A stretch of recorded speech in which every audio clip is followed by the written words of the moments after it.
Auguro a tutti voi amici, piloti italiani della Audi 90 GTO IMSA in bocca al lupo per il campionato Kamel GT. Fatevi onore, date gas e tenete alto l'onore della mia Audi Racing preferita di sempre, l'Audi 90 IMSA GTO. Ciao e in bocca al lupo, tenete giù.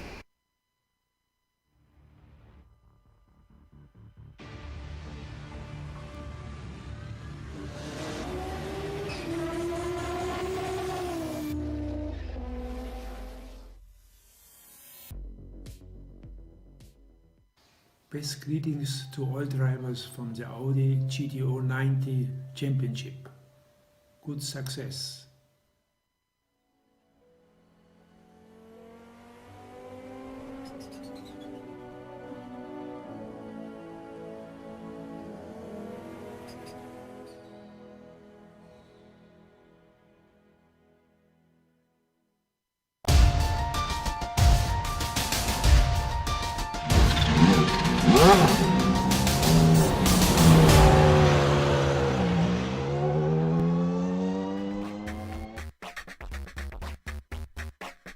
With Le Mans being a drastically different track, it produced drastically different results. This also threw our championship contenders for a loop as well. However, as the season has progressed, it's become more and more of a two-horse race in each prospective class.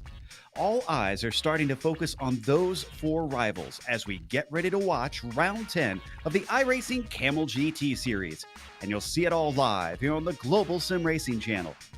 Hi, I'm Joe Peak, and with me in the booth is Adam Lindgren.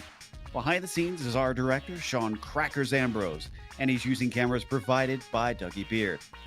Barcelona plays host to today's race, and though it is familiar to most F1 fans, there might be those out there that don't follow it as closely. Let's head over to our track guide just in case we need an introduction for some of our viewers.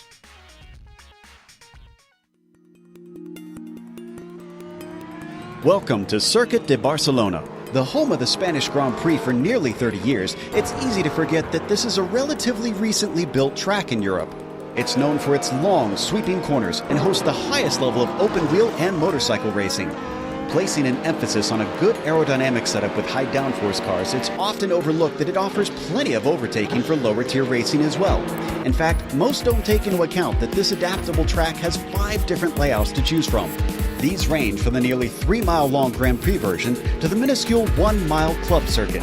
Because of the pit straight being the longest acceleration zone, Elf is the most likely spot for drivers to get it past them.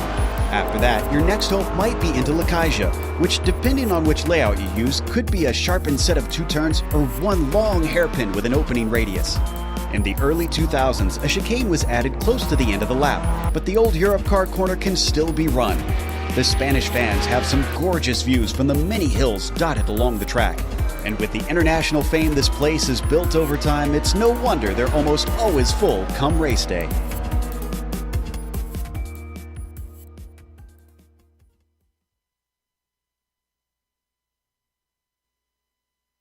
You see a few of the views around here, but Adam, as I said, we might have some people that don't know their way around here. So why don't you go over a few of the bits and pieces of this place? Absolutely. Hosting the Formula One Spanish Grand Prix this weekend, the Circuit de Barcelona-Catalunya is one of the most challenging circuits for these cars on the calendar. This 2.89 mile, 4.65 kilometer, 16 turn track features long, downforce heavy sweeping corners and tight switchbacks with turtle curbs at the apexes, as well as the curved braking zones. I mean, all these things are the things that make a vintage driver cringe. The Audis will have the most trouble through the long sweeping corners, keeping the understeer under control and managing the front tire temperatures, while the Nissans will struggle to keep the rears from spinning on launch from the slower corners due to the variations in banking through many of those corners and the high curves at the center. Look for both classes to struggle with multi-class today, as the Nissans will be lapping quite a bit faster than the Audis. And while the track is very wide, the racing line switches from right to left and back quite often. Add to all of that a pit stop to mix things up, and we've got a recipe for a fascinating race today, Joe. Certainly do. Now, let's take a look at the championship, of course, and starting up at the top, Fabian Gerber and Cy Andra, now within 7 points of one another. Fabian's been having a few bad races lately, comparatively. and that has allowed Sai to close in all the more. However, it is still, even though it's those two breaking away, you can see, look at Mukanos, Lepisto, and Tobias Gerber. 5 points between those three. So the third place is very much up for grabs. In the meantime, apparently it's the exact same distance between the leaders, Adam, and the GTO. Yeah, exactly. It's 7 points. That was a gain of 2 points by Phil Lake over Jamie Hall coming into this race. And they're basically the only ones who can compete for this. Right now we have Rob Olenek 32 points behind the lead in third, so he's definitely out of it. But remember, Hugo La Scala is only 14 points behind Rob Olenek, or 12 points behind Rob Olenek, rather. So he's got a chance at getting that last step on the podium. Then we have Yuri Giesen, who actually gained a position on Ryan Lang in the last race, but he's 27 points back of Yuko, so there's no way he's making it up to fourth place. But it's very tight at the top between Phil and Jamie. And we've got a little bit of a different format for this race as well. So for our race details, it is round 10 out of 13, but it's a 60-minute race today. This is their endurance format, so we will expect scheduled pit stops as the race progresses. It's open setup still, and there is still no fast repairs. So if you damage it, you're going to have to wait until that pit stop or come in early and try and get that repaired if you can get back out in time. They do have some penalties as well, so you got to pay attention to those off tracks. You'll get a drive through at 17, and you will be completely disqualified and removed from the session if you get to 25 of them. Also, we want to remind you, if you're looking to take advantage of GSRC's over 1 million global monthly impressions, from official series sponsorships to commercial placements, we have advertising options customizable to suit your company's needs. Follow the link in the description below to learn more. Right now, qualifying is underway, but we're yet to see our first time on the board. That's how long it takes to get around this track in this vintage machinery. It looks like Olsen's going to be the first one to set a time in the GTPs, and that's going to be a 34.4. Still waiting for a few. Stephen Warkup, then Nick Mukanos across the line. He takes the pole away. Going to be a lot longer to wait for these Audis with how long they have to stretch it through these long extended curves. Yeah, so Daniel Sadger will be the first to put in a time of 145.171. Rob Olenek immediately jumps in with 144.876. So very fast from him. Look at Matthias Hoffler coming out of the final sector. Very quick around that final corner. He puts in a 134.546. That's only going to be good enough, though, for fourth position. And Cy Andra has actually spun on his qualifying out lap, so he's going to have to try and take another one. He's only got 3.5 minutes left to go, and it's 133 around here, so he's got to get going. Yeah, he exits out of the pits now, so he's on his out lap. As we look at Sintez Gayindo coming through to set his first time. Mukanos still holds the provisional pole. Millward, who is fast in practice, is currently sitting in second, but has also had some sort of issue on his second lap, so he's done for the day. He can't try and challenge. This is turning out to be a fascinating one. Could Hovdal maybe get himself in there? He didn't have the most impressive first lap. Sintez Gayindo, looks like his first lap not going to count. So now we go back to Laust Olsen, who's been since bumped to fourth as he comes around the final corner out of New Holland and across the line. A 33.7 is quicker, and that's going to put him on the front row. That's a first for him. Nick Mukanos coming across the line now. As far as Martin Kraytrick, Martin Kraytrick did not get a great time himself. Nick Mukanos crosses the line and actually does improve his time just a little. Actually did not improve by about 0.2. He lost time. Jamie Hall, though, crosses the line, getting pole currently for the Audis over Rob Olenek. Well, my question is, where's Phil Lake? And here he comes. He had an off on his first lap. It did not count. So this is it. Pressure's on. 43.9. That is going to put him on the pole. Jamie Hall has 1 lap to respond. And yes, he does indeed have enough time. He's coming around Repsol right now. There he is in the number 5 on screen. But he's got to hustle and he's got to make up, it looks like 3.5 tenths. That's a decent gap. Yeah, and here comes Cy Andra crossing the line to start his first time lap. He will only get 1 in. We have about 2 minutes to go left in qualifying. It's a 1:33 to get around this place, so he's going to have some work to do to try and get that pole position. Checking out Jamie Hall as he swings it through Campsa. One of the more difficult turns in this understeering old Audi. And then hard braking into one of the few decent passing zones, Lakaja. This is the modern version that they are running. The sharper hairpin, he locks it up a little bit, smokes the tires down at the apex. Is that going to affect him? He needs everything he can to try and take it to his teammate, who he's been battling with all season long. Yeah, sometimes in these cars, getting that lockup isn't necessarily the worst thing. In these old GT cars, you can kind of expect that will actually help him rotate a little bit coming through the corner, as at those slow speeds, that extra friction actually does help. But here he comes out of the final sector. Let's see what his time is. 3.5 tenths to make up. What's he got? It's faster, a 44.1. That might do it. No, it does not. He's 1.18 off of the pole. So let's turn our attention now to Sai Andra, who could maybe take this away from Nick Mukanos. Mukanos still looking for his first victory of the season. Oh, did he go off there? I think he did, yeah. Might be a compromised lap, in which case then he would not be able to set a time. We'll have to see it as he comes out of the corner, looking fairly clean there. But that drift wide might have cost him. Takes it out of New Holland, down to the line. No, it doesn't count. Sai Andra is going to have to start at the back of a 17-car field. It wasn't even the fastest lap either. It was the 134 flat, whereas Nick Mukanos did a 133.5. So here comes Heitor Santesguinho to cross the line, but Sai wouldn't have been on pole regardless of if his time counted or not.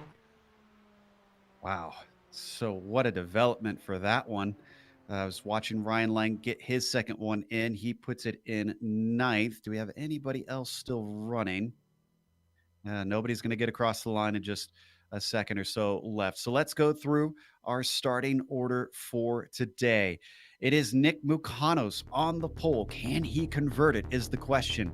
Matthias Hovdal is going to try and deny him with a back-to-back win after last week at Le Mans. Laust Olsen with a phenomenal second row start there in 3rd. Alex Millward starts P4, and Stephen Warcup, credit to him as well, managing to put it in 5th.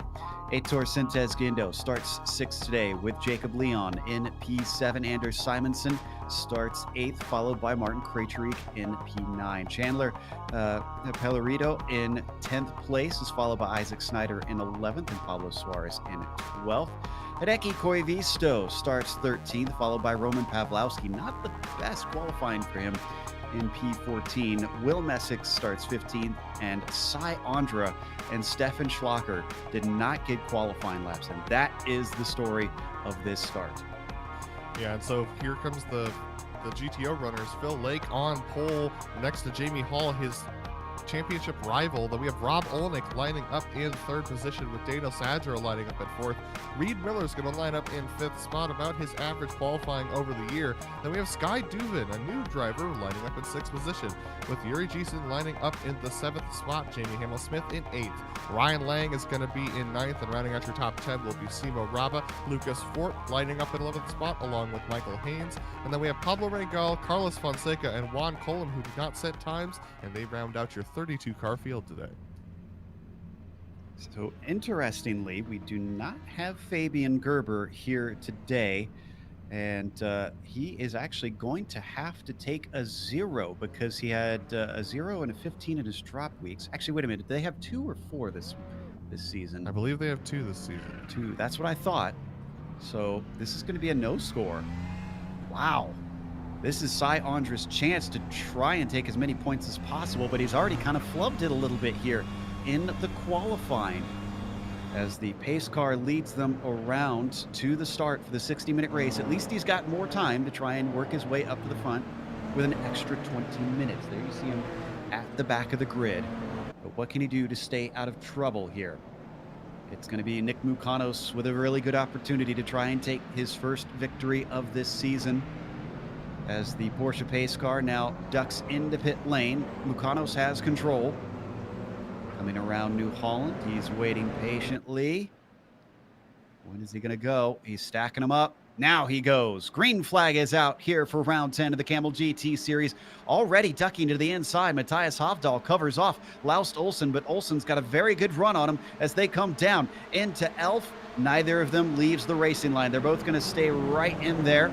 And as they swing in, a little bit of a mistake there, it looks like, from Millward. Otherwise, it is relatively clean. Let's go back to the GTOs. Fantastic battle through the final corner between Phil Lake and Jamie Hall. And they're trying to do the over-under here with Jamie, but it's going to go up to this very long, sweeping right-hander. And this is where the Audi really struggles. But look at Jamie Hall with a better run up that corner. Fairly clean start from all the rest of the field. A little bit of side-by-side action back in the back of the pack for 6th. But Phil Lake currently leading over Jamie Hall and Rob Olenek. Hall makes a dive down into Repsol. Lake gives him room, but there's no pass made. He's still right on top of him. Looks like we had a bit of a problem as a few cars. Oh, and that's Syondra. Syondra is off, and Seat. Stefan Schlacker looked like he might have been involved as well, as he was slow. My goodness. We'll come back to that in a bit. Sorry, go ahead. Yeah, that was a stack up at the back of the field. We will come back to that, but they're right now just ahead of the Audis. And fortunately, it doesn't look like they collected too much damage there, but that is Stefan Schlacker right up ahead of these guys, and that is Syondra in the middle of the Audis trying to get through. Pellerito also had an off just ahead of them. I'm not sure that he'll get in the way too much because he's well off the course. You can see them going by the returning car now. And he comes actually back on right as Syondra is there. So they went 3 wide for a moment. Reed Miller having to sneak through in that mess as we stay with our top few. Jamie Hall dropping off a bit from Phil Lake later on in the lap as he's got Rob Olenek behind, and poor Syondra just having the worst day.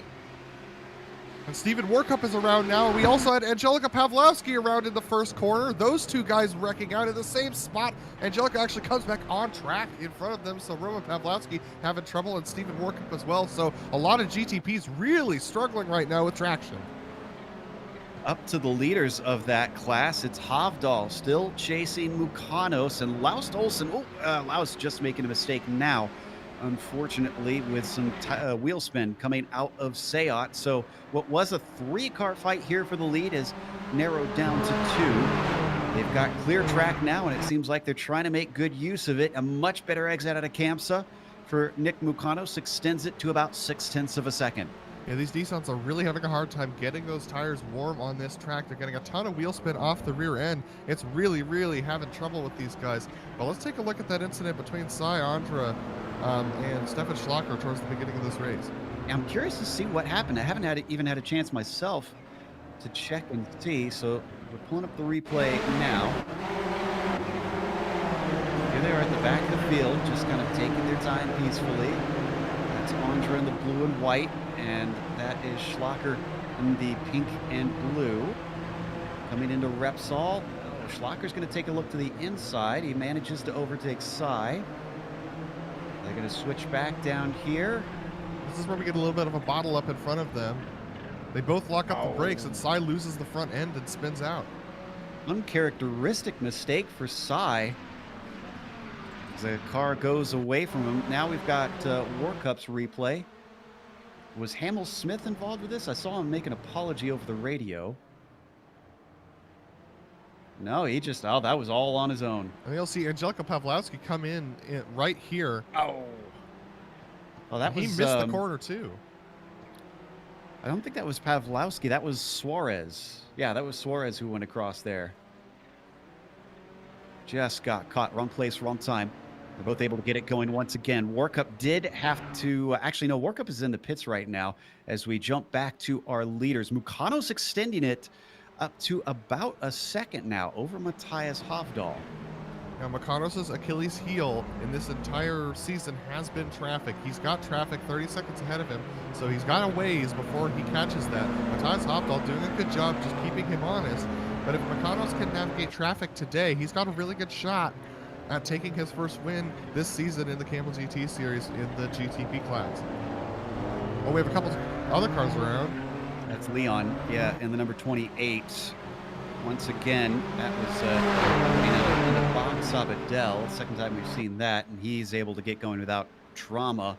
For those wondering, Andra's up to 13th. He's been picking them off one by one. We've lost a number of our battles, interestingly. Everybody's already spreading out. I wonder if this being an endurance race has caused everybody to maybe try to just pace themselves a little bit more. We're looking at the leaders right now in the GTO class. Phil Lake is the blue car up in front. The green machine is Jamie Hall. And then in yellow, that is Rob Olenek sitting in third. Yeah, and actually, it's just really hard to follow on this track. You get a lot of aero wash, even in the Audis. You may think of, like, the thing's a box. You don't think it needs that much aerodynamic effect, but they're actually, most of them are going to be running the high downforce setup today, which puts a really large rear wing that is not visually represented, as Rob Olenek goes very deep into turn 1. But it's not visually represented, but they need a lot of aero movement over that car in order to get that wing to work. Same with the GTPs, the whole thing is a wing. You get a lot of aero wash going through the medium and high speed corners, of which there are lots on this track, and that can make it really hard to catch up to a guy and pass him. And the best passing spot into turn 1, that comes after a very long sweeping corner on the final corner of the circuit. As you saw, we have our live timing up. If you want to follow any driver out in the field, it's gsrc.tv if you want to check it out. These three remain line astern as they weave through Vert up towards Kampsa. Now, worth noting that Hovdal's been yo-yoing back and forth. At times he closes in on Mukanos, and then he falls away again. And right now it's gone back down to 0.4 of a second, so maybe he's got the car back under control here. Temperatures have been going up slowly since the qualifying sessions. Now 27 degrees Celsius. It's about 80 degrees Fahrenheit on the track surface, and quite a bit of wind. Look at that. That is intense. Very, very intense wind right now. That is about 14 miles an hour coming out of the northwest. That's going to be very much affecting the GTPs. And you can see it right now with Hovdal, how loose he is. Oh, wow, he takes it way too deep. And that's going to send him off in Seat. Two cars get ahead of him. We're going to have a third. That's Olsen and Millward who got by. No, he falls to P4. Hovdal now having to recover and make up for his error. He's lost about 6 seconds from that one mistake. Well, that was very, very costly for him, but very good for Nick Mukanos, who's got 2.5 seconds over Laust Olsen at the moment. Yeah, this is... I mean, Olsen probably trying not to think about it at this point, but this really is proving to be his best chance to finally take that victory for us. As we take a look at Olsen now, the number 19, that is that number on the car. Every driver has their number according to what their I rating is here on iRacing. That is basically a ranking system that the sim uses according to an algorithm based on your finishing positions in every race that you do. And Laust Olsen, boy, he is punching above his weight class, I'd say.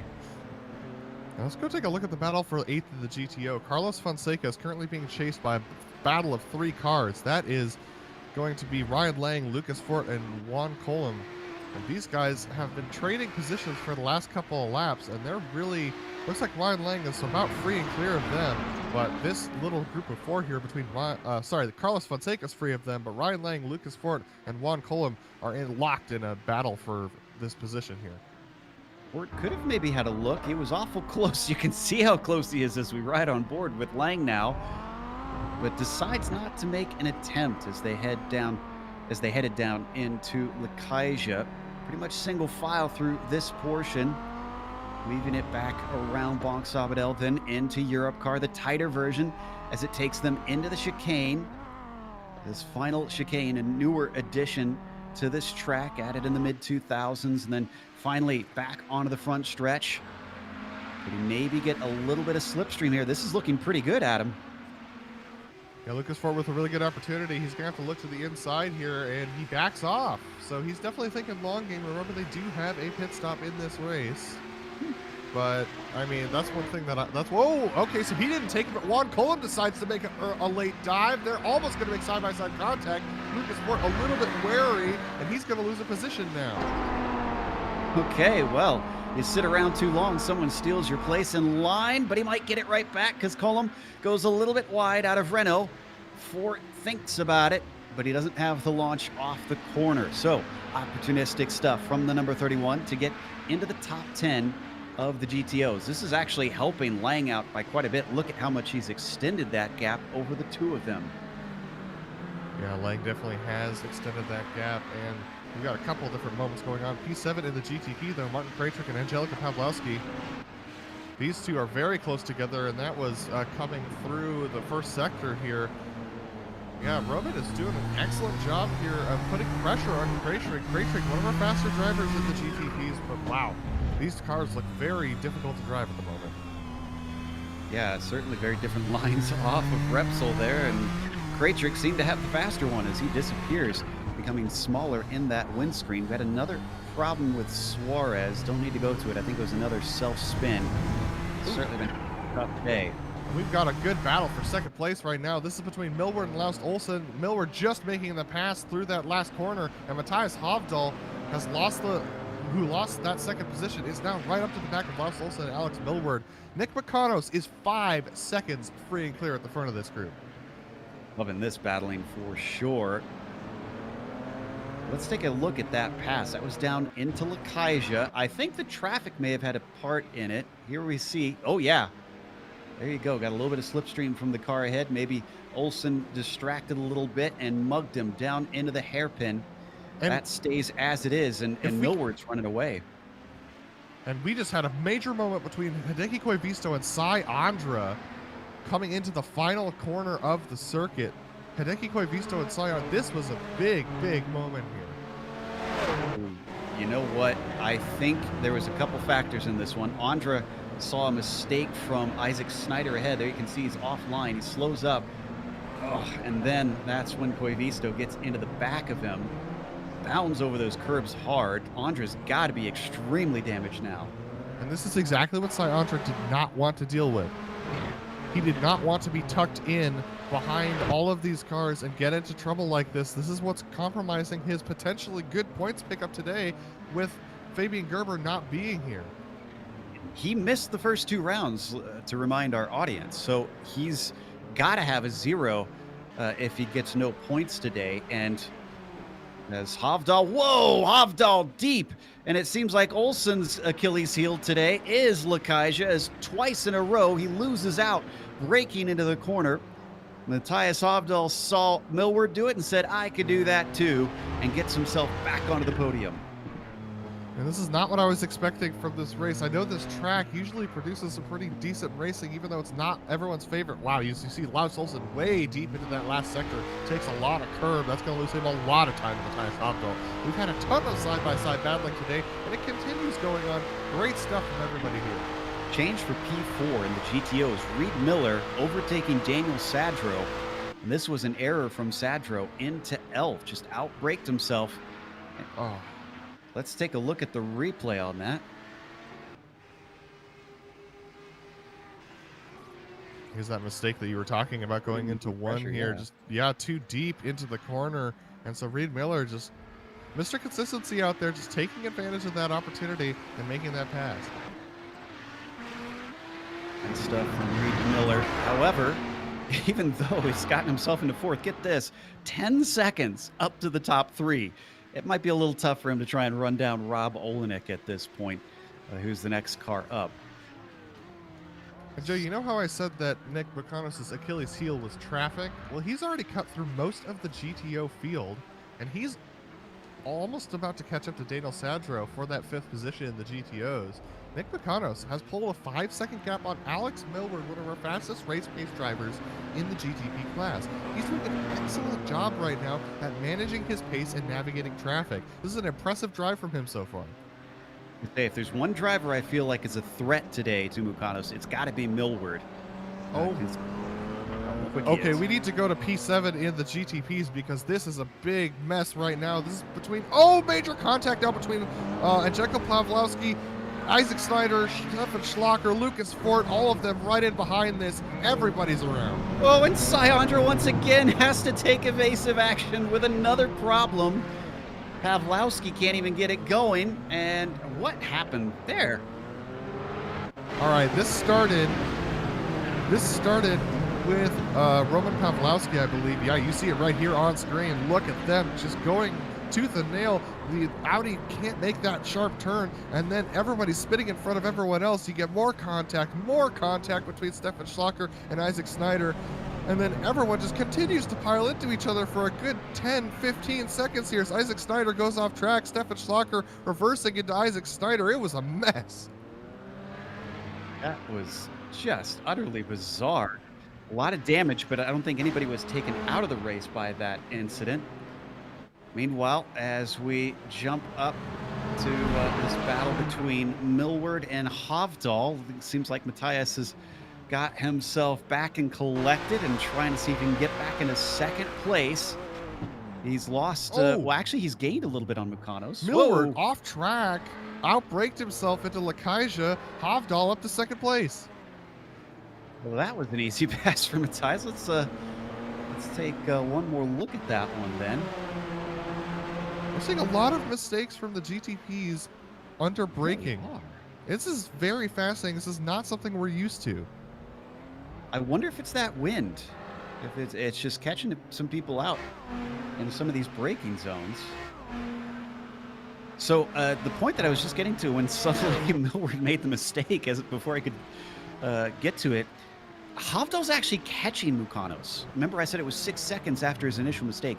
It's down below 5 seconds now and gaining. He's been chipping away at it, even though he's had to make some passes and had to deal with some traffic.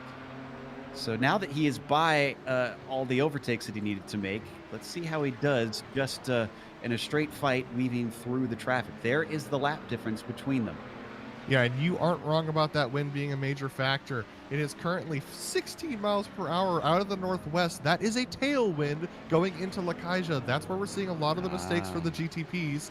So they're getting a side wind coming through the first sector. So yeah, I think you're right, Joe. I think that wind is really catching people out here. That says a lot right there. As Hovdal goes by Reed Miller, who is unfortunately going to hold up Alex Millward just a little bit in his fight. We haven't missed anything up at the front of the GTOs. That's just slowly spread apart since we last looked. Lake, Hall, and Olenek. We just had a major moment between Jamie Hamill-Smith and Yuri Giesen in the back of the well, not the back of the GTO field. That was the 10th place players. This looks like that was Will Messick, who was trying to go by. Giesen just a little bit offline, misjudged his braking zone, I think. Yeah, misjudged the braking zone, ended up collecting Jamie Hamill-Smith, unfortunately. What an unusual race. Usually an endurance race is supposed to be a little bit more calm just because of the fact they've got more time to try and get through things, but it's been rather chaotic, even for this season. We're looking at the leaders now in our GTO class. This is Lake ahead of Hall by about a second currently. Olenek falling well off. Oh, and I don't think we need to go to it. I'm checking on what happened to Millward because I just saw him lose spots. Yeah, Millward went way off into the first sector, so yeah, he had some trouble. This was an elf. He got wheel spin. Interestingly, here. Watch this. Just lights him up. He doesn't hit anything. Wow. And this is what I warned about in the pre-race. You have to be so careful coming through these corners with the GTPs. The tires can light up even in the fast corners. As part of the medium and high-speed corners, you can't be as flat out as you hoped you would be, especially if you want to pass anybody on the straights where you have to take some wing out. Man, so many mistakes that we've been seeing from drivers. It has been extremely difficult today, apparently, for the race conditions. As we continue to watch these two come out of Bonk Sabadell. That is Sintez Galindo leading Simonson, now ahead of Millward, who has fallen to 6. That promotes Olsen up to P3, and Sintez Galindo is up to 4th. Where did he start? He started 6th. Oh, and is this a scheduled stop? Rob Olenek down to pit lane. I think it is. I'm pretty certain it is. I'm taking a look now. It is a scheduled stop for him, for sure. Takes tires. Okay. So, looks like the call, at least for the number 4 car, is to put fresh rubber on. I'm assuming if he's got some laps, I think the undercut is worth something here. not with these not with this track temperature. I don't think it's going to be as effective as you think it is. He was in clean air when he came into pit lane, and now he's coming out right behind Pablo Rangel. Is going to have to try and make a pass. So this is going to hold him up. I'm not sure whether this is a great strategy, to be honest. He's going to be able to make it work and get past Pablo, and that does put him into more clear air. Rangel is going to unfortunately have to give it up as the inside went to Olenek. That's, is that a battle for position? Pellerito and Snyder, it is, trying to go around the outside of Repsol as they momentarily interrupt those two and now continue on their merry way. That is for 11th in the prototype class. Yeah, initially I'd say Olenek maybe came out in the wrong place, but now I don't see any traffic in front of him, so he's well clear. Yeah. I mean, if he gets some open laps from here, it might work out for him. Yeah, Olenek, I think, took that pit stop because that would put him on a proper race set and race fuel for a 40-minute race, which is what he's used to doing. So if he was feeling uncomfortable at all with the way that the car was behaving, this might fix it. But look at him, even Rob Olenek going wide through Repsol. That's, I mean, this is unbelievable how much the wind is affecting stuff. I'm quite shocked myself. Simonson, who is in P5 in the GTP, still has Millward hassling him, who wants to try and recover from his multiple mistakes so far. They swing it through Repsol, both of them going a little wide on the exit. Right, and that's the wind just pushing them out there. That's the direction the wind is heading. I mean, you can see the cars being pushed out of their racing lines by the wind right now. It is so strong with these guys. I mean, you may not think that 15 miles an hour is a lot, but look at these cars. They're basically boxes. They get very easily affected by the wind. Simonson makes it through cleanly. Millward has to wait a little bit to try and make it by Jamie Hall. That gives Simonson a good advantage. I was going to say, I mean, you look at the GTPs, and they're essentially just a giant scoop. Whoa! Our leader, or second place driver, Jamie Hall, nearly gets into the back of Millward. We were on board with Millward. Let's get a replay with the number 5 as he narrowly avoided disaster. He almost threw away a second place that he honestly needs right now. Yeah, so here we come. Yeah, here we come up to the corner. There goes Millward, and Jamie brakes where he normally would, and look how much he locks up there. He was fine under braking. The trouble is that the GTPs have to brake so much earlier for everything right now. That's what happened. Side by side between Olsen and Sintez Guindo for third, and Sintez Guindo's gonna take it. Whilst Olsen been kind of falling backwards a little bit here since the start of the race, but nice job from the number 18 to get himself onto the podium. And speaking of the podium, Matthias Hofdahl has caught up to the back of Nick Makanos due to traffic. The traffic towards the back of the GTO field is really starting to hold up Nick, and now it's underneath a second for the lead of the GTPs. Not been the season that Mukanos has been wanting thus far as he gets held up a little bit at Simo Raba. Once again, gaining a lot of time. Matthias Hofdahl getting bigger and bigger in those mirrors and in our cameras as well as we hop on board the 007 cam. Mukanos only 4 top 5s, only 6 top 10s, and we're in around 10 right now. Considering he's third in the championship, that's actually kind of shocking that he's only got those few in those stats. And Nick is very, very good on these longer runs. The trouble is that he doesn't quite pick his spots the best when it comes to passing people. You can see both Nick and Matthias going wide there as they get that tailwind on the straightaway. These are going to be the fastest speeds you're going to see pretty much all season from these GTPs, with a massive tailwind going into the first sector. It's almost 180 miles per hour with high downforce with these guys. So that's a very, very strong tailwind. And here we go, Matthias Hofdahl and Nick Makanos, but P3, also the battle between Laus and Aitor is not done yet. They're holding on to them, and they're having to work their way through traffic. They're going to get 1 and 2 by the car of Hamill Smith. Also behind them, that is Simonson. So that's also for position, which means that Millward is joining it. This is becoming a 4-car fight to decide the last step on the podium. Yeah, and this is really good for Millward. Millward, he's been trying to climb his way back with his good race pace. It hasn't worked for him before. Here he is trying to get back up there. He's now right on the back of this pack. Half an eye on this and half an eye on our battle between the leaders, because they're also having to deal with traffic of their own as they now come through camp. So look at them, just have to try and hope that that car knows that they are coming. And Millward taking a little bit of a peek. He's deep on the brakes, but looks like he's not close enough to affect a pass. Yeah, he's going to have to be very aggressive here to try and get by, because he's losing time to those leaders up ahead. They've got about 10 seconds back from from Matthias Hobvel back to Aitor Sintes-Guindo in third. Remember, this is the battle for third between Aitor Sintes-Guindo, Laust Olsen, Anders Simonsen, and Alex Millward. So Mucanos weaved his way to the inside when he came off of New Holland. You can see Hofdahl not close enough, although he tried to show himself in the mirrors. But he's obviously feeling under threat here as they continue on their way around Renault. This is a closer battle now. The four behind have separated. Oh my goodness, Hofdahl probably making that number 9 sweat.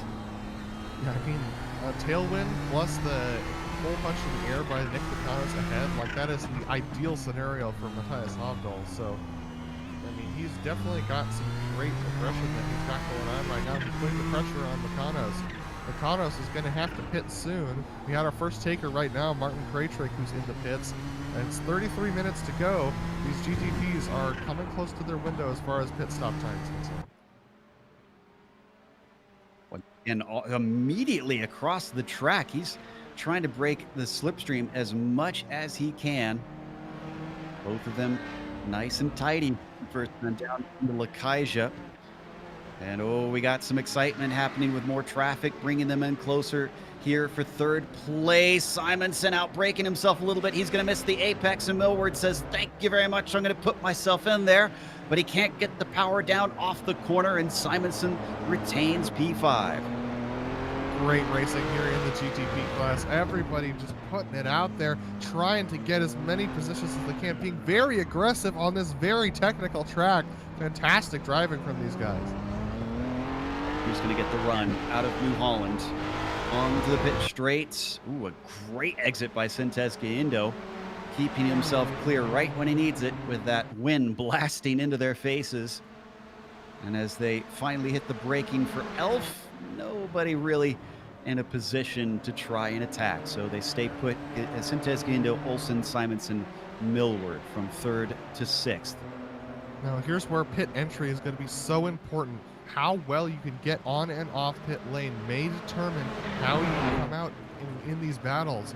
We have Hideki Koivisto and Jacob Leond coming into the pits this time by, so this might be the fuel critical lap for some of these drivers, especially our leaders. A few of the mid-packers deciding to come in. Andra stays out, interesting. So I guess he's trying to get himself some clear air. He's up to 7th. And for those wondering why we keep mentioning Cy Andra, he is one of our 2 championship contenders in the GTP championship fight with Fabian Gerber, who is not here today. For those wondering what happened to Rob Olenek after his pit stop, he's up to P5 right now and still running in a lot of clean air. So far, this strategy is looking okay for him, but the tape will tell the tale once the other drivers pit. And Hofdahl comes into the pits. So Nick Mucanos is going to go a lap longer. Matthias Hofdahl into the pits from second place. Sintes-Guindo going to stay out. In fact, all 4 of the ones behind him decide not to go. Oh, Olsen had a bad exit off of the final corner, and Simonsen sees a chance. He gets to the inside as they come down into Elf. He's got a little bit of an overlap. He's going to have to outbrake him, though, as he's not fully clear. And it looks like Olsen is very good on the binders. He's going to deny him and stays ahead. Millward thinks maybe he could insert himself once again, but nope, he's chopped off as they come into the long right-hander that is Renault. Yeah, you could see Simonsen thinking, oh, I have a great run on Laust Olsen. He pulls out and hits that wall of air and just goes nowhere. Ah, man, it has just been, oh, and just as we turned away Simonsen lost almost control of the car fully out of Repsol. Millward is able to sneak by, and yes, he's got it.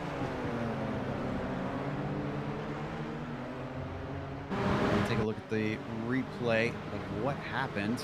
He's already feeling wary as he went defensive. I'm guessing that put him offline. Feels a little bit. Yep. Yeah, just offline, and he tries to put the power down like he normally would through that corner and just can't quite get it done. And you can see just how loose he gets there. Millward's wasting no time as we come back live. Klaus Olsen up in front of him. Nick Lucanos is in for the lead, so we'll keep our eyes on that. Oh, let's see where. Oh, and 1, 2. Klaus is in. Yep, 2 of the 4 come in. Klaus Olsen and Sintez Guindo, Simonson and Millward stay out. Mukanos is the big question mark. It was a 15.9 second stop for Hovdal. He's actually coming to the pit entry right. Hovdal's in again. Did Hovdal speed in the pits? He's definitely got something wrong. He has to come back into the pit lane. This could be Mukanos' win if Mukanos didn't speed. Is this the universe finally returning some karma to Nick Mukanos after absolutely miserable races all season long? He comes out and should have a monster lead. It's over not next fuel car. for Hovdal. It's definitely something, a penalty, I believe. Yeah, he's 10 seconds in the lane with no tires. It's not fuel for Hovdal. Hovdal has a penalty. Unbelievable. 16 seconds. That definitely looks like a penalty for the number 6 car. Mukanos, even though he's not back into the lead because we're waiting for some drivers to pit, he has 17 seconds over Sintez Guindo right now. He can, in fact, play it safe for the remainder of this race if he wants to. And I can't believe I'm saying this, but Reed Miller has just taken the lead of this race with the undercut? No, he has not pit No, yet. he hasn't pit. Yeah, I was going to say. Thank goodness. Yeah, he's just going a little bit long. Phil Lake is in and out. But, whoa, where is Jamie Hall? Jamie Hall's quite a bit behind. Yeah, Jamie came into the pits about a second off of Phil, and he was in his box 2 seconds longer than Phil Lake. So he's got a lot of ground to make up to try and get those positions. Oh, Roman Pawlowski is around with major rear end damage. And Pawlowski, I thought Pawlowski had pitted. Oh, this was contact with Isaac Snyder. This was due to lap traffic. Yeah. That rear wing we always talk about, couldn't see that he was going to have to check up. And just Roman, unfortunately, having yet more woes today. Simonson and Millward have now pitted. Simonson ahead of Millward. Wasn't that the other way around? Before they pitted? Yes. Interesting. So Simonson, a quicker stop by about a second over Millward, is going to allow him to jump him. Laust Olsen still behind those few. Andra is leading our race, but he has yet to stop. He should give that back pretty easily to Mukanos once he is in, but a bit of a long run for Cy Andra so far. No, they did have a couple of moments that left him by the side of the road, so he likely has the fuel to keep doing this, especially if he's been able to pace himself. He's got some damage on the rear clip, which may be affecting his speed and his fuel consumption. And Cy Andra is going to go around for yet another time. Very good fuel mileage. So maybe that's the game he's playing here, is trying to extend it that little bit longer. We've had most of our drivers in the GTP's pit, but we're still waiting for about half the field in the GTOs. We're looking at 4th now, and that prototype field. Simonson and Millward continue their fight, switched around from how they were before the pit stops. Up ahead of them, you might see glances of Sintez Guindo, who is in 3rd. So they haven't completely lost touch with the number 18. Yeah, but that being said, the 18 is 18 seconds back of Nick Mukanos, our defect. Well, he will inherit the race lead once Cy Andra comes into the pits. So Sentes Guindo has some work to do, and Nick McConos has a large buffer. Wow, Millward looking to the inside at turn 1 there. Simon said he didn't need to defend it. Millward was too far back, but that was a little close there. I think Millward's got the red mist down a little bit. I think he's not happy with how things are going and wants to try and make up some positions. He's getting a little bit aggressive at this point. By the way, I can say that Cy Andre is still waiting for him to come in. He is actually coming up to pit entry soon, so I'm keeping half an eye there as we watch this battle down into Seat, going defensive as Simonson trying to fend off Alex Millward. Oh, don't try a pass into vert. That's not going to work. Yeah, and you know, with all this battling, they'll bring the Laust Olsen back into it as well. But look how close Millward is as they go through the long sweeping right-hander. Here comes the most challenging braking zone for the GTPs today. Millward, but he just doesn't have a good run. He backed off through the center of the corner, which means he didn't get a good exit. He can't make the pass. Oh no, Simonson makes a mistake. A little bit of side-by-side moment there between Millward and Simonson. Simonson coming back across the track. Millward having to weave and losing traction there. Millward definitely has.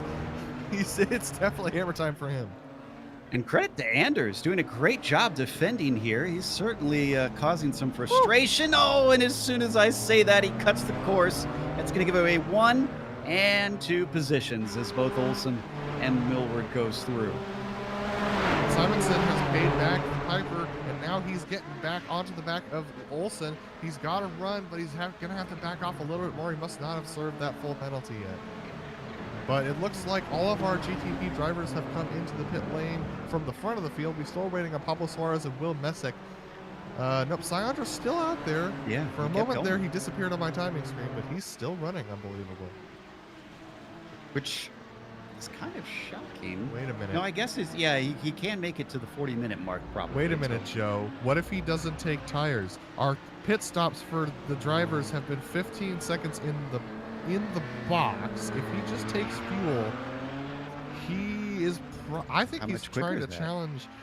It's about a 20-second delta in the pit lane, so he won't come out ahead of Nick McConos, but he might put himself in contention for the podium with this. He keeps going. Yeah, if he can put in like 5 seconds of fuel, he would come out, based upon my math, which is always sketch when I'm doing a race, he would come out ahead of Heitor Sentes Guindo. Wow. Well, that is incredibly clever if he manages to pull it off. Granted, I think he'll be a little bit vulnerable because he'll be in front of, well, the battle that we've been watching all race long for 4th, essentially, and those drivers have all shown themselves to be a little bit frisky today. So that'll make life all the more hairy. Alex Millward just had a huge moment coming out of the final corner. He just almost lost the car. That was an incredible save in the dirt. Let's pull this one up on replay. This is wild. I just watched it on mine. Let's see it here on our viewer's screen. Wow. Woo. Hands crossed up. And that wasn't, what's weird about that is that wasn't him touching the grass or the dirt. It started to go before he went off track. Yeah. I mean, he caught that thing.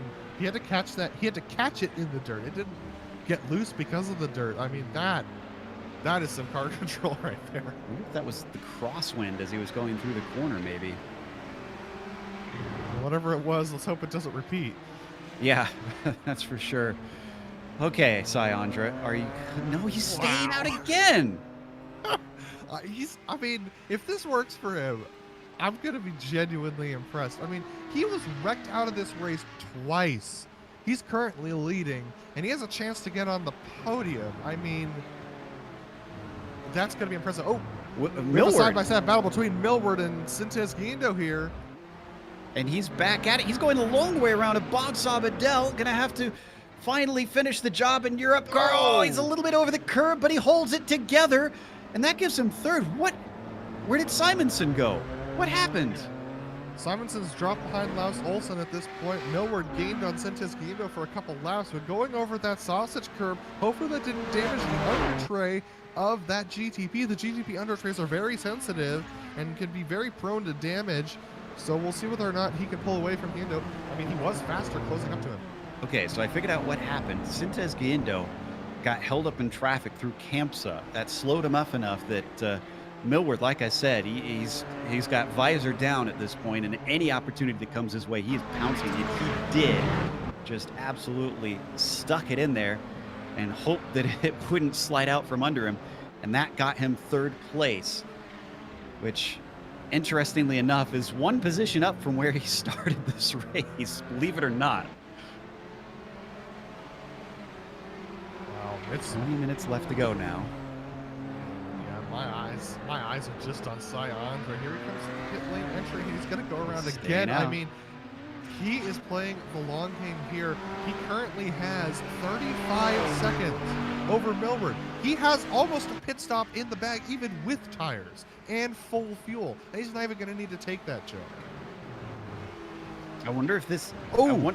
Laus Olsen and Alex Simonson almost got together through Repsol, and Laus Olsen stalled the car. Ooh, not something we see all that often here. Let's take a look at the replay. They're actually going to come together. That is the car of Hamill Smith that they were trying to go by. Bang doors. And it so caught out Olsen that, as you said, it just had to flip that ignition switch and get it going once again. Yeah, definitely a racing incident there. Simonson missed the apex a little bit, but Laus didn't really give him that much room to make the turn either. So as they get going back again, those two guys on the radios talking to one another. Also, Lake is back in front of the GTOs.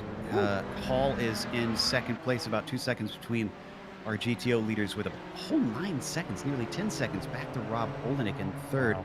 We've That was a great move from Hovdal there to get past Laus Olsen. I know Laus was a little slow on the straight, but Hovdal doing a great job of making that pass through 1 and 2. Yeah, Olsen, unfortunately, squandering a good opportunity, it seems, so far this race.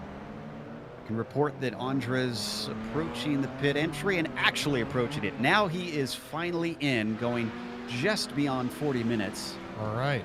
Time to see if that strategy pays off. Let's see how this goes. He had 34 seconds over Millward when he came into the pit lane. So if he does fuel only, he'll definitely come out ahead of Millward. But let's see how he pulls this off. Millward's having a bit of a Ooh, rough missed time the box. too. Millward was wide. Oh no. He's taking tires too. This might not be the stop he was hoping for. Mecanos re-inherits the lead. I can say that Millward's coming through New Holland. He's down off the jacks. Long He is stop. heading out. Millward's just past the start line and past the pit exit. He's going to be just ahead of him. Sintez Guindo, is he going to get him?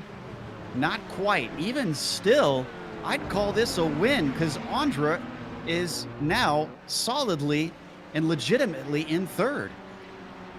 Currently in 3rd. He might have 2nd place under his belt. He's got fresh tires, remember, for the last 15 minutes of the last 16 minutes of this race. He's got some good work to do here. I mean, it looked absolutely dire for Cy Andra earlier in this race. I can't believe that that car is sitting in 3rd right now. I mean, he's got some damage to the rear foot, which is slowing him down. He's had, I mean, he was part of that lap 10 incident where everyone was just sideways and all crossed up. He dodged that. Cy Andra in a position to get possibly 2nd place off of this. I mean, that is a recovery drive. That is never giving up. That is really impressive.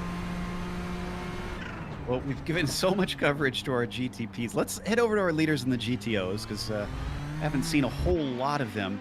Well, let's talk about the championship situation a little bit. Phil Lake is leading the championship. He has a 0, however, in his drop weeks.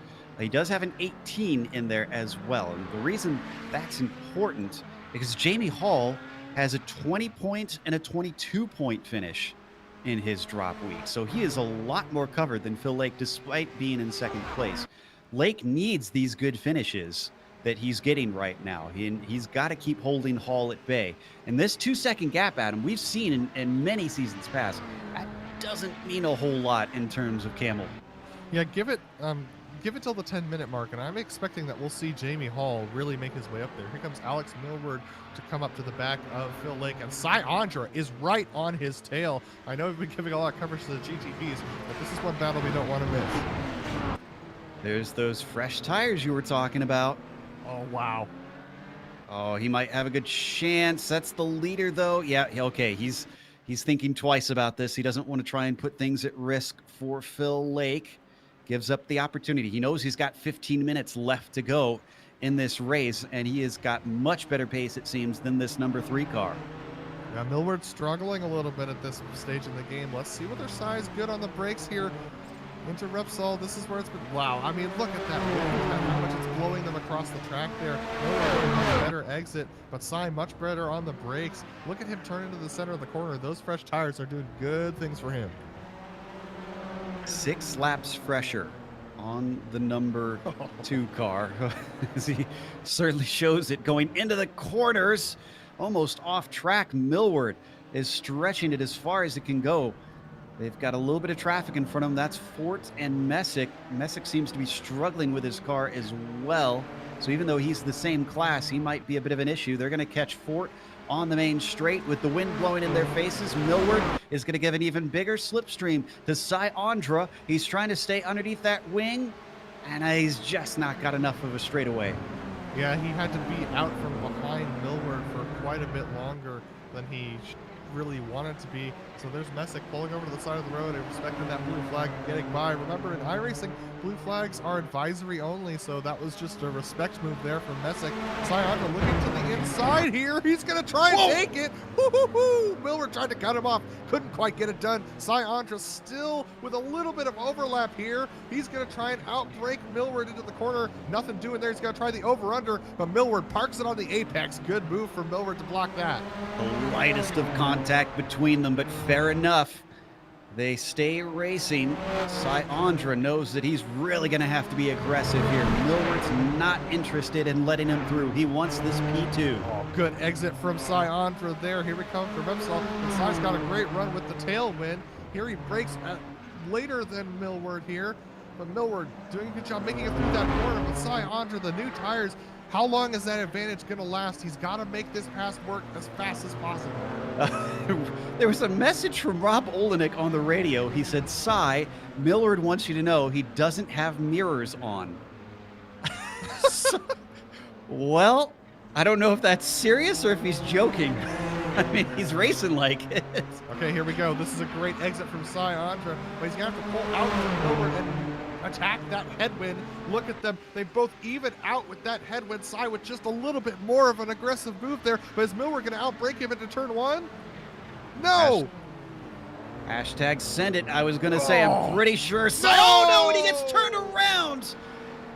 Millward just clips him. I think there was some ghost contact as well. And they're going to lose the position to Sintes Guindo and Hovdal as well.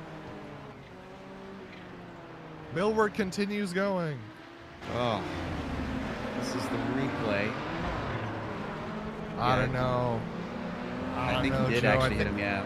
That's getting a little bit too close for comfort there. He expected Sayandra to pick up the pace, but I mean, we all could see how loose Sai was coming through that corner. He was not going to be able to get on the power. The traction wasn't there. It's I mean, I'll be honest. I expected Sai to try and park it on that apex because he knew if he just sent it in deep and covered him off, he probably could have had it. But it's just sad to see it end that way, especially for Sai after an incredible drive back up to the podium. Meanwhile, as we look at Rangel here, he's in a nice little fight. This is with Sayandra, and that was Haynes, who's a lap down, just letting everybody through. So that's not a car involved in this one. Fonseca trying to take P6 away from the 17 car. Yeah, Carlos Fonseca getting up to the back of Rangel now. Rangel doing a good job of trying to make it through these corners, but it's really interesting. When you're driving the Audi, you think you need to get through those very quickly, but actually if you take them a little bit slower, it gives you a better exit off of the final corner. But Fonseca not super aggressive on the exit of the final corner. Look at Rangel pull away. I think this might have to do a little bit with their different shifting methods. If Fonseca's using the automatic shifting method, the sequential shifting method provided by iRacing, he's going to be losing about 10 miles an hour on the straights. And here goes by the battle for third position between Sintes Guindo Hovdal and Messick, who's up ahead of them. So Yeah, that's close. Yeah, Messick's a lap down, so he's letting them through. Hovdal is letting himself through here as he gets to the inside of Sintez Guindo coming through Repsol. Now they hit Seat, and the inside goes back to Sintez Guindo. It plunges downhill. They're both tippy-toeing their way through, but a better launch off the corner. Hovdal's going to have the inside and divert. Someone's going to have to give way here. This is not a too-wide corner. Neither one's going to give way, and Hovdal can't get it away from him because the inside just didn't give the grip he wanted. What a defense! Sintez Guindo with steel in his blood, just pushing it as far as he could go. Matthias Hovdal trying to get up there. He's definitely got the pace on Sintez Guindo, but Sintez Guindo is not willing to give away that third position. Credit to Aitor. That was just amazing stuff. They held each other up so much that Sai Andra has already gotten to the back of them. Andra might be able to get back to third. Yeah, Andra is going to have to try and get to that final position, but look how close they are coming off the final corner. That was Hovdal having to back off a little bit, but here comes that headwind. If Hovdal can stay in the draft track of Sintez Guindo here, he might have a good opportunity going into the first corner. He's not going to be close enough this time. Lapped car coming out of pit lane. Wow, they look at all Andra close. My goodness. This is going to get spicy here in these last few laps. And also a quick mention that the lead for GTO has gone down from that 2-second gap to half a second now. Hall has turned it on. We'll keep our eyes on that as we watch this battle for the third position in the GTP. Sai Andre trying to make yet another recovery drive. He has a good overlap here on Hovdal. He can't quite get it done, though, going through that corner. It just bleeds out. Oh, man, Sai's loose. He's giving it everything. He's leaving nothing on those tires as he spins them up out of Seat. Unfortunately, that costs him a chance on Hovdal. Out of Kampsa, down towards Lakaija. Does he maybe try it here? He's awful close. No, it's Hovdal who's going to make a go at it. He can't quite get his nose in. Yeah, Sai Andra is really stuck up behind these guys. Millward is out to an 8-second lead over these guys, so unfortunately it doesn't look like Sai's going to be able to catch Millward, so he's got to focus on these two to try and get back into that podium position. Our leader in this class is still Nick Mukanos by a full 18 seconds. Oh, and there's a little bit of a touch. Andra getting into the back of Hovdal, coming through the chicane.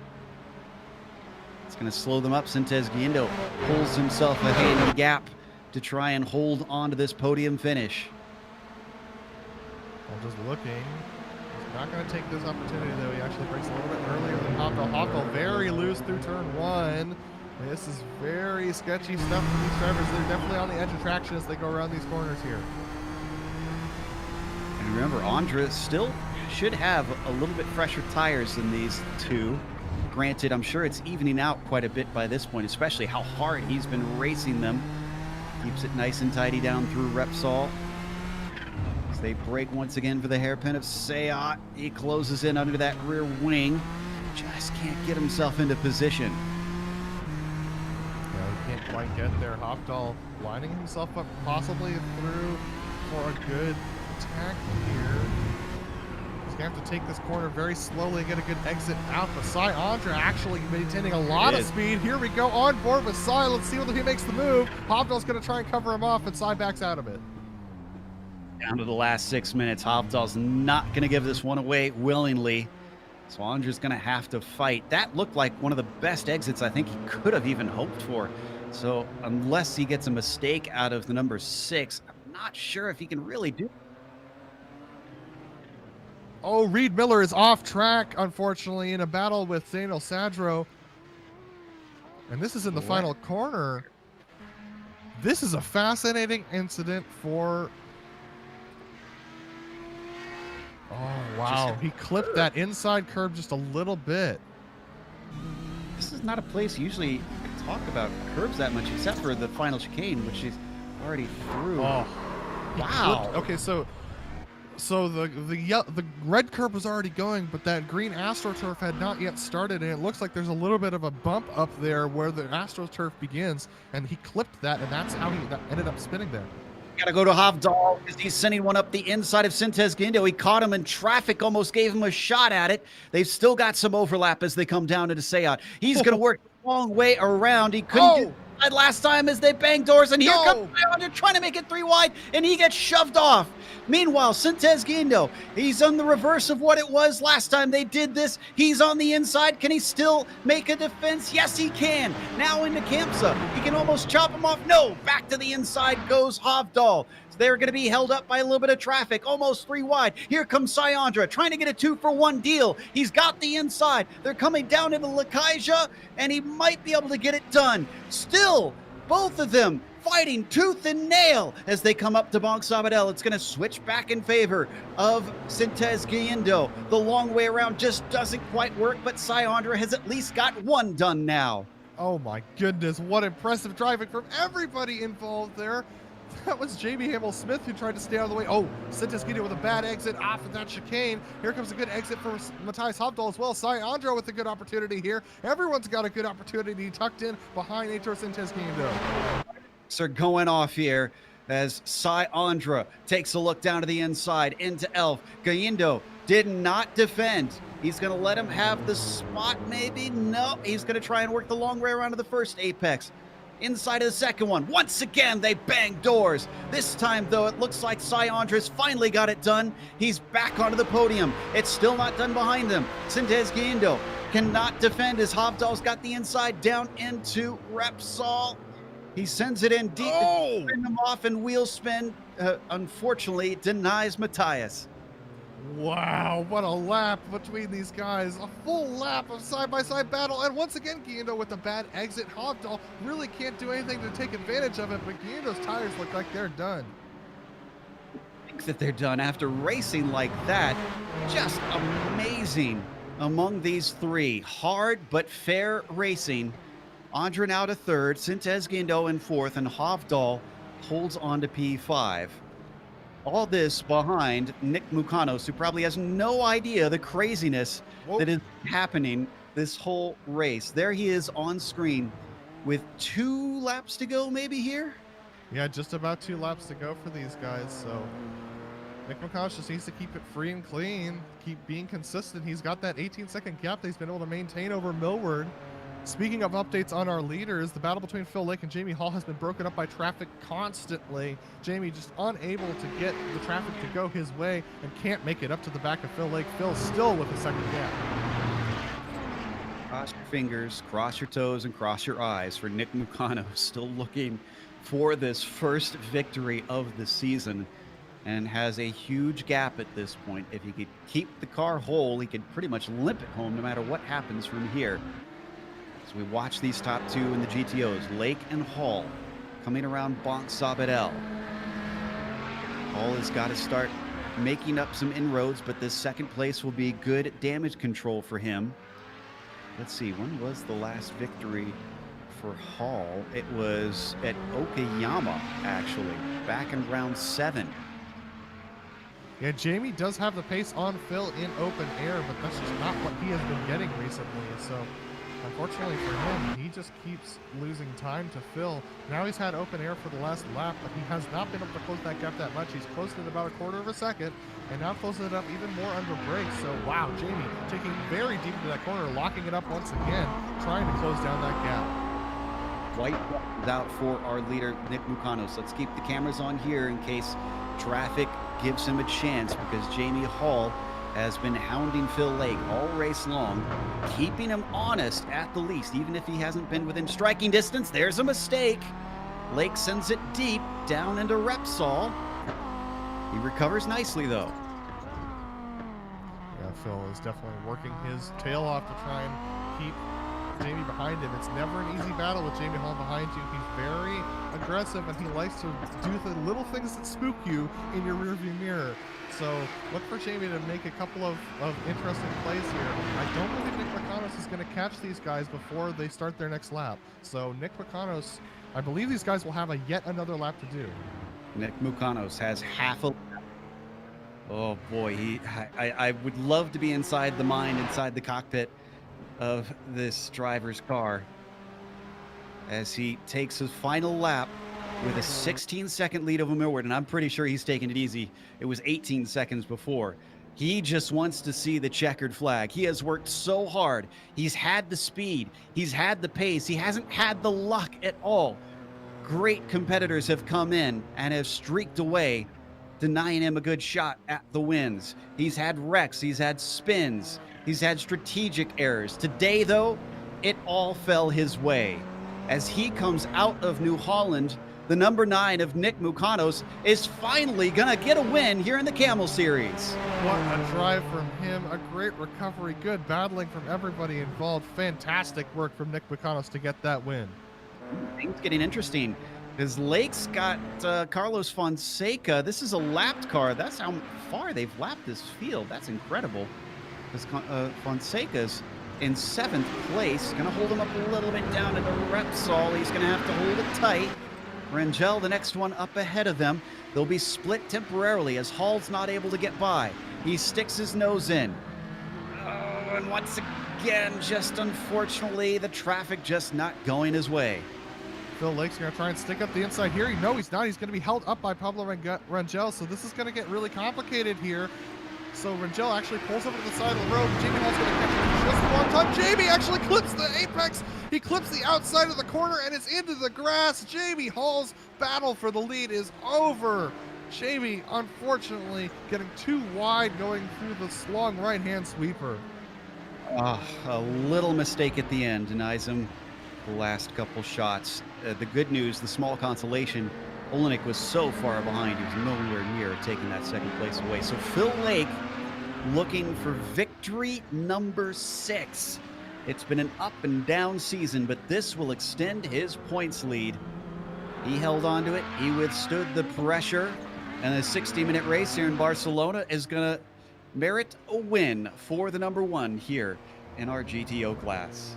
That's going to take us to a quick break here. Sorry, Adam. It's been a long day. We'll get your thoughts here in a little bit. We'll come back after a little bit with the official results as well as driver interviews. Stick around because on screen we'll see all the upcoming races here on GSRC.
Welcome back to Barcelona. We just had round 10 of the Kamel GT series. This 60-minute endurance race produced an absolute stunner.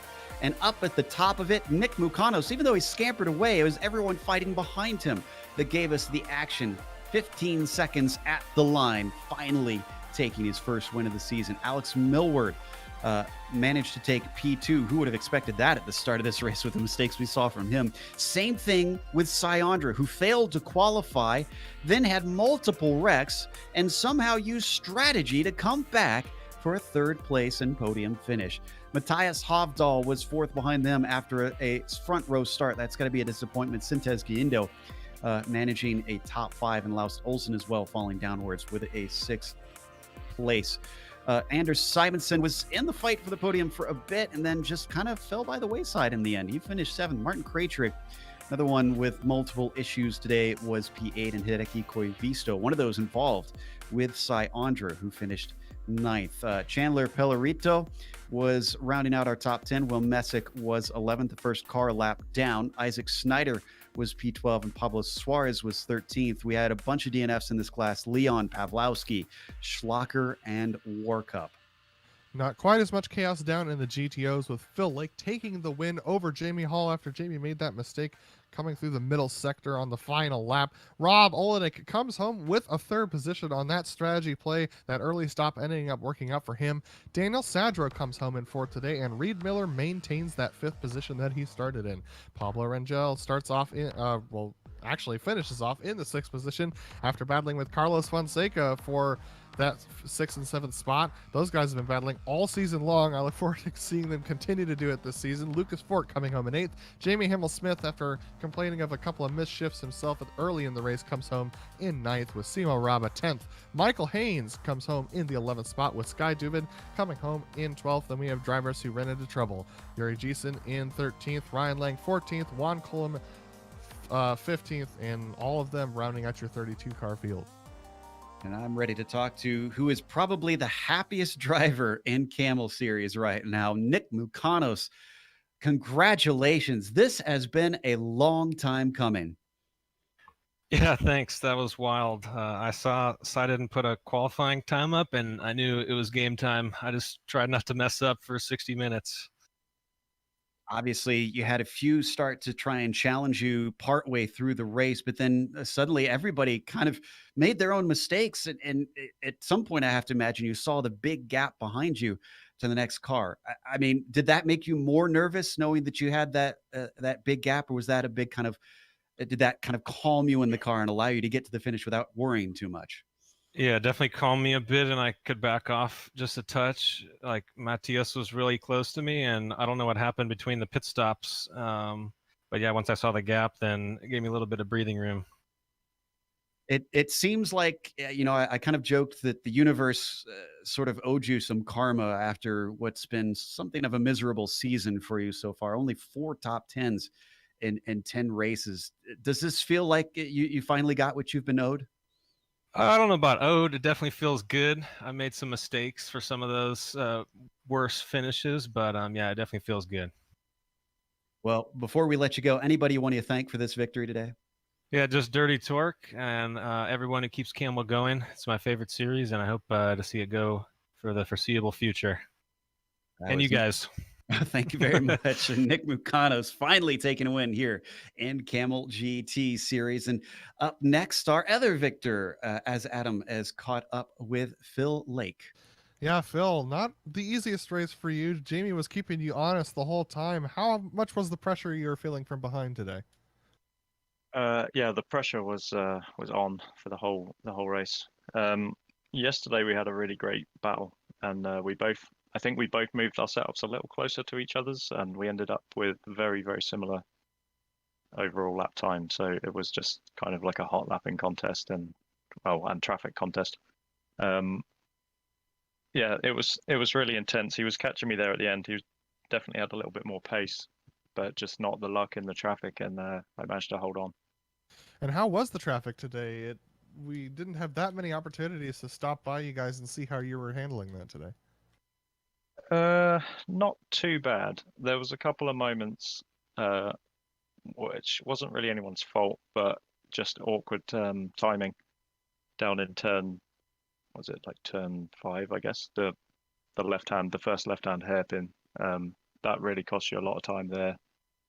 And obviously the last sector is awkward. If I don't think I got past there though today. but that can be really awkward if you get a Nissan try and go through there. So next week we head to Indianapolis Motor Speedway, the road course, not the bike course. Don't worry, the road course. What are your thoughts heading into that race? Oh well, I'm the one person that likes the bike course, so I'm gutted we're not going to the bike course again. But it's quite a nice track. It's a little bit flat, but and we don't go there very often, so it can offer some opportunities for some different people at the front. So we'll see. Should be a good one. All right, Phil. Before we let you go, anyone you want to thank today for the win?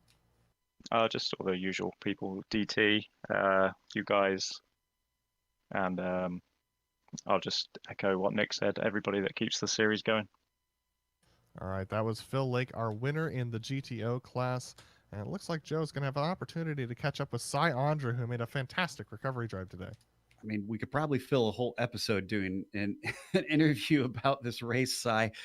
We already have one driver that we call Never Say Die, and that's Dawson Brock. But I almost feel like you may have stolen that title away. How in the world did you wind up in third? It was a roller coaster, and honestly, I'm not sure how I ended up there either, because it felt like I was pacing myself doing the overcut on everybody else, and I was planning on coming out 4th or 5th, behind Matthias or like Ader, and then I see Alex go by on the pit exit, and I was shocked, and then I realized that Nicholas was only about another 15-16 seconds up the road, but that was the up part of the roller coaster, and then I had another bit of a down, but then thankfully I ended on an up. Certainly did. That battle at the end was something else, absolutely titanic. I mean, once you hit that point, was it a case of, okay, my rival's not here, I need to collect points, or were you nose to the grindstone knowing you got to get to that third spot? I wanted a podium more than anything else. Fabian, I think he has a little bit more leeway with drop weeks than I do, which is why I wanted to get up there so quickly. Honestly, I was terrified that because I didn't get a qualifying time in, that I was not going to be able to get there. But at least I can maintain my championship position now. So clearly you've had to deal with what was, I'm sure, a bit of a stressful race. Do you think Indy's going to go any better for you? That's one of those draft tracks where we could see cars tagging along with one another. Oh, absolutely. I think it's definitely going to come down to what downforce trim you pick, because it's a very slow speed infield, but that downforce definitely does help through there, and it's going to be a choice, kind of like at Le Mans, whether you want to be quick on the infield or quick on the straights. Well, we'll keep an eye on it and see which one you wind up choosing. Again, congratulations on what's almost a surprise podium today. Thank you. That was Cy Andra finishing third from 16th on the grid. And I lost count how many times he was facing the wrong way or off track or who knows what else. But we're going to close up. And of course, we'll give a big thank you to the Kamel GT series for bringing us back for another season of coverage. And by the way, if you're a company looking for some exposure, make sure and take advantage of GSRC's over 1 million monthly global monthly impressions. From official series sponsorships to commercial placements, we have advertising options customizable to suit your company's needs. Follow the link in the description below to learn more. Thanks to the companies that provide the software and the hardware for our broadcasts. We've listed them here on your screen. And additional thanks go to June Lalonde, who provides our wonderful music. See the screen for how to get a hold of more of her great work. Thanks to the team today, Adam, Sean, and Dougie. If you'd like to find out more about GSRC, including upcoming races, you can find it at globalsimracingchannel.com. Also, check out our social media. Our Twitter is @GSR Channel, Facebook, Global Sim Racing Channel, and Instagram, GSRC_Graham. We've got a merchandise store linked in the description below. It's gsrc.storeenvy.com. And while you're down there, if you haven't subscribed yet, you'll see a big red button that says subscribe. Click it so that you don't miss a moment here on GSRC. We have upcoming races for other series listed on the screen, so make sure and check those out and mark them down on your calendar. The next race today, a few hours to get to that. That's going to be the Bootleg Racing League with their Grand National Series visiting New Smyrna at 9 p.m. Eastern today.